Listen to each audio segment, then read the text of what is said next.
Good morning, class 11 student.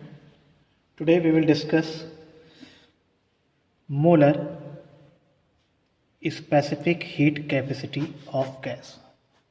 Molar specific heat capacity of gas.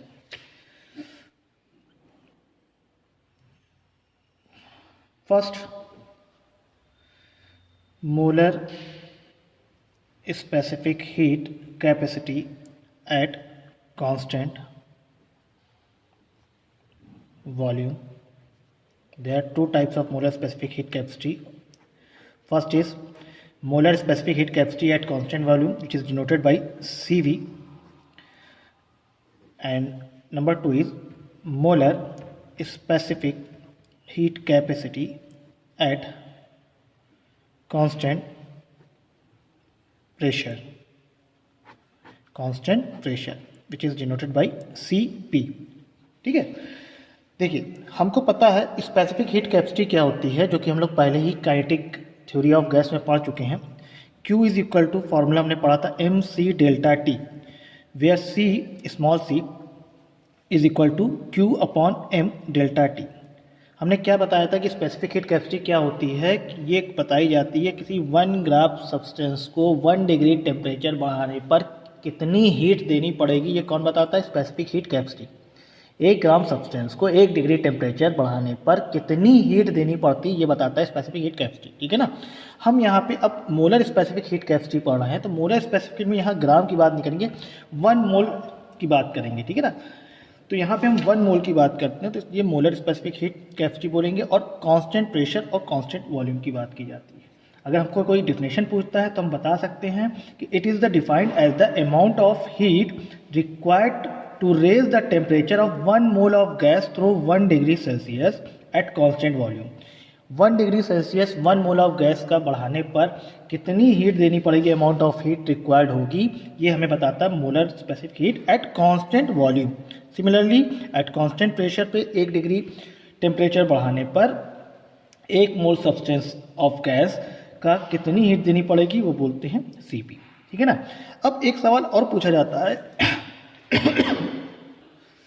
वो ये रहता है कि Cp is greater then Cv. सवाल ये पूछ लेते हैं भाई कि explain why molar specific heat at constant pressure Cp is greater than molar specific heat capacity eight constant volume Cv. तो इसका देखिए आंसर ये है कि अगर आप बताइएगा कि when a gas is heated at constant volume all the heat supplied to use to increase the temperature और इंटरनल एनर्जी ऑफ गैस. जब हम किसी भी गैस को हीट करते हैं कांस्टेंट वॉल्यूम पे, तो सारी हीट जो सप्लाई करते हैं वो इंक्रीज करता है टेम्परेचर पे. मतलब जैसे मान लीजिए एक सिस्टम है, ठीक है, हमने यहाँ पे इसको हीट दिया, ठीक है, यहाँ पे मॉलिक्यूल्स हैं इसके, तो ये क्या होगा, इस हीट ने क्या किया, इसका टेम्परेचर इंक्रीज हुआ. टेम्परेचर इंक्रीज करने पर इसकी इंटरनल एनर्जी भी इंक्रीज हो जाती है. ठीक है ना.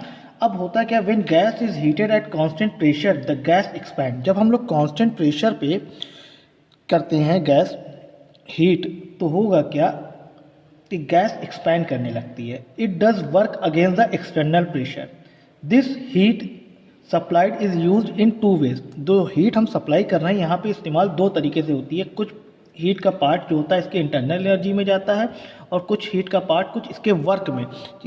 याद कीजिए हमने बताया ना, कुछ वर्क करेंगे तो ये जब एक्सपैंड करेगा तो ये पिस्टन मूव होगा, मूवेबल है. अभी मान के चल रहे हैं कि पिस्टन अभी फ्रिक्शन लेस है, ये मूव होके थोड़ा सा ऊपर हो जाएगा, यानी इसमें एक्सटर्नल वर्क डन कर रहे हैं.